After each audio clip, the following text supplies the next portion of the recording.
سامعین جی وقار، جس آیت مبارکہ کا کچھ حصہ میں نے آپ کے سامنے تلاوت کرنے کا شرف حاصل کیا، اس میں پروردگار ارض و سماء اپنے محبوب مکرم کے علم کو جہان آب و گل میں عیاں کرتے ہوئے یوں ارشاد فرماتا ہے کہ وَعَلَّمَكَ مَا لَمْ تَكُنْ تَعْلَمْ وَكَانَ فَضْلُ اللَّهِ عَلَيْكَ عَظِيمًا، کہ اللہ تعالیٰ نے آپ صلی اللہ علیہ وسلم کو وہ سب کچھ سکھا دیا جو آپ نہیں جانتے تھے، اور آپ پر اللہ تعالیٰ کا بڑا ہی فضل و کرم ہے۔ آج کے دور میں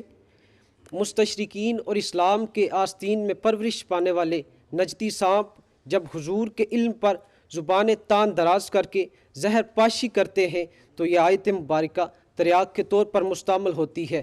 اور نبی آخر الزماں کے مطلع علی الغیب ہونے پر تمام سلف صالحین کا اتفاق ہے۔ حضرت عبداللہ بن عمر سے روایت ہے، آپ فرماتے ہیں کہ حضور علیہ الصلاۃ والسلام نے ارشاد فرمایا ان اللہ رفع لی الدنیا فانا انظر الیہا والی ما ہوا کائن فیہا الی یوم القیامت کانی انظر الی کفی حاذی، کہ بے شک خدا تعالیٰ نے زمین کو میرے لیے اٹھا لیا اور میں اس میں ہونے والے قیامت تک کے معاملات کو اس طرح دیکھ رہا ہوں جس طرح ہاتھ کی ہتھیلی کو دیکھ رہا ہوں۔ امام مسلم اپنی کتاب میں حدیث روایت کرتے ہیں، حضرت عمر بن اخطب انصاری رضی اللہ تعالیٰ عنہ راوی ہیں، آپ فرماتے ہیں کہ حضور نے ہمیں فجر کی نماز پڑھائی اور ممبر مقدس پر جلوہ افروز ہوئے اور اتنا طویل خطبہ ارشاد فرمایا کہ نماز ظہر کا وقت ہو گیا،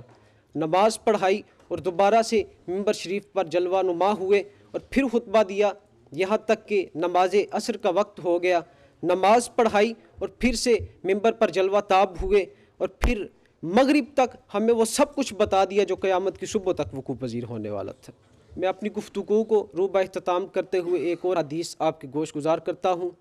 کہ جب بدر کے قیدیوں سے فدیہ لے کر کے ان کو رہا کیا جا رہا تھا تو ان میں آپ کے چچا عباس بھی تھے جو ان قیدیوں میں سے تھے،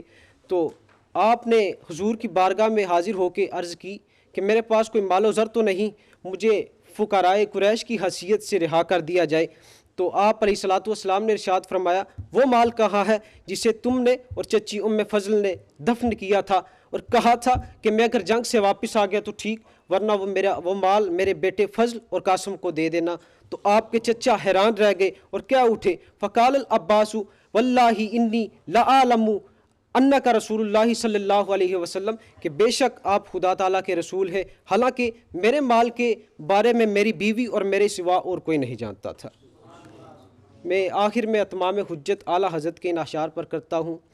کہ وہی لا مکاں کے مکی ہوئے، سر عرش تخت نشیں ہوئے، وہ نبی ہے جس کے ہیں یہ مکاں، وہ خدا ہے جس کا مکاں نہیں، اور سر عرش پر ہے تیری گزر، دل فرش پر ہے تیری نظر، ملکوت و ملک میں کوئی شے وہ نہیں جو تجھ پہ عیاں نہیں، اور کروں تیرے نام پہ جاں فدا، نہ بس ایک جاں دو جہاں فدا، دو جہاں سے بھی نہیں جی برا، کرو کیا کروڑو جہاں نہیں، وما علینا الا البلاغ۔